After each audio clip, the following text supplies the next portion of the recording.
शुभ सकाळ मित्रांनो, आज आपण बऱ्याच दिवसानंतर पुन्हा एकदा व्हिडिओ घेऊन येत आहोत. आपण ज्या वेळेस पावसाचा अंदाज असेल त्यावेळेस आपण व्हिडिओ घेऊन येत असतो. तर प्रथम तुम्हा सर्वांचं आपल्या पावसातला निसर्ग या यूट्यूब चॅनलवरती सर्वांचं सहर्ष स्वागत आहे.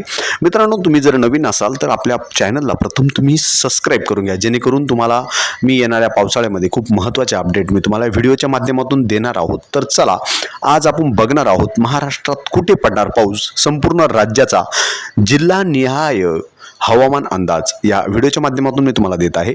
नमस्कार मित्रांनो, तर आपण पाहत आहोत पावसातला निसर्ग या चॅनलवरती मी तुम्हाला आज सविस्तर माहिती देणार आहेत.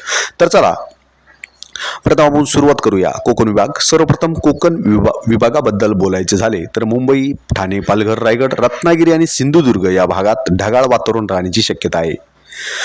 तर मित्रांनो, तुम्ही जर या जिल्ह्यातील असेल तर तुम्ही त्या पद्धतीने काळजी घ्यायची आहे. चला, उत्तर महाराष्ट्र आता पाहूया. उत्तर महाराष्ट्र उदाहरणार्थ नाशिक, धुळे, जळगाव आणि नंदुरबार या जिल्ह्यामध्ये दुपारनंतर मेघगर्जनासह हलक्या ते मध्यम स्वरूपाचा पाऊस पडण्याची दाट शक्यता आहे. विशेष नाशिक जिल्ह्यातील संध्याकाळी ढगांची गर्दी वाढून काही भागामध्ये पावसाची सरी पडू शकतात. मात्र सर्वच तालुक्यामध्ये पाऊस पडेल असं नाही. त्यामुळे नाशिक जिल्ह्यातील शेतकरी मित्रांनी काळजी घ्यायची आहे. पाऊस पडण्याची शक्यता दाट आहे. बस, पश्चिम महाराष्ट्र पुणे, सातारा, सांगली, कोल्हापूर, सोलापूर या भागात वातावरण ढगाळ राहण्याचा अंदाज आहे. पुणे जिल्ह्यासाठी हवामान विभागाने येलो अलर्ट जारी केले असून काही भागामध्ये पाऊस पडण्याची दाट शक्यता आहे. त्याचबरोबर कोल्हापूर, सातारा आणि घाटमाता परिसरात पावसाची शक्यता जास्तीत जास्त आहे. सांगली आणि सोलापूर तुरळक ठिकाणी वादळी सरी पडू शकतात, त्यामुळे तिथल्या शेतकऱ्यांनी काळजी घ्यायची आहे. तर चला, आपण थोडंसं पुढे जाऊया, म्हणजे मराठवाडा, छत्रपती संभाजीनगर, जालना, बीड, धाराशिव, लातूर, परभणी, हिंगोली आणि नांदेड जिल्ह्यामध्ये मेघगर्जना आणि विजांच्या कडकडासह पाऊस होण्याची शक्यता आहे.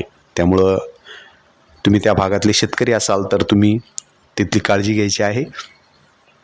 शेतकऱ्यांनी अंदाज घेऊन आपल्या शेतीची कामं उरकून घ्यायची आहे किंवा शेतामध्ये अंदाज घेऊन शेतामध्ये जायचं आहे. चला, आता आपण थोडंसं पुढे जाऊया, म्हणजे आता विदर्भाकडे जाऊया आपण. नागपूर, अमरावती, अकोला, वाशिम, बुलढाणा, यवतमाळ, वर्धा, चंद्रपूर, गडचिरोली, भंडारा आणि गोंदिया या जिल्ह्यामध्ये मिश्र परिस्थिती राहणार आहे. अमरावतीमध्ये काल जोरदार पाऊस झालेला आहे आणि आजही पाऊस होण्याची दाट शक्यता आहे. त्यामुळं तिथल्या शेतकरी मित्रांनी याची काळजी घ्यायची आहे. तर हा होता संपूर्ण महाराष्ट्राचा अंदाज. तर मित्रांनो, पुढील 7 दिवसामध्ये हवामान विभागाच्या अंदाजानुसार 4 ते 10 जून दरम्यान मान्सूनच्या प्रगतीसाठी परिस्थिती अनुकूल होत जाणार आहे. म्हणजे तेव्हापासून पाऊस सुरू होण्याची शक्यता आहे. त्यामुळे तुम्ही काळजी घ्यायची आहे. आणि तुम्ही या चॅनलवरती नवीन असाल तर प्रथम हे चॅनल तुम्ही मित्रांना शेअर करा आणि आपल्या मराठी माणसाला सपोर्ट करा. तर आपण बघत आहोत नाशिक, बोईसर, मुंबई, पुणे, अहिल्यानगर, बीड, परभणी, नांदेड, लातूर, उदगीर, बार्शी, बारामती, सातारा, त्याचबरोबर इकडे वरती मेहकर, परभणी, छत्रपती संभाजीनगर, अकोला, अहिल्यानगर, पुणे, सांगली, सातारा.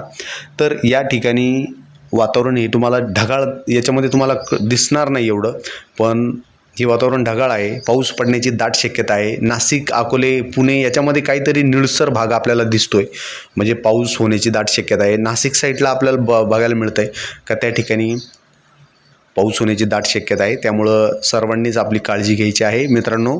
तर हे चॅनल तुमचं आहे, हक्काचं चॅनल आहे. त्यामुळं तुम्ही जास्तीत जास्त लोकांपर्यंत शेअर करा, जेणेकरून मी तुम्हाला जास्तीत जास्त व्हिडिओच्या माध्यमातून माहिती देऊ शकेल.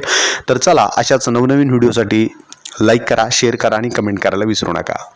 तर पुन्हा भेटूया नवीन अपडेट्सचं नवीन दिवशी. श्री स्वामी समर्थ.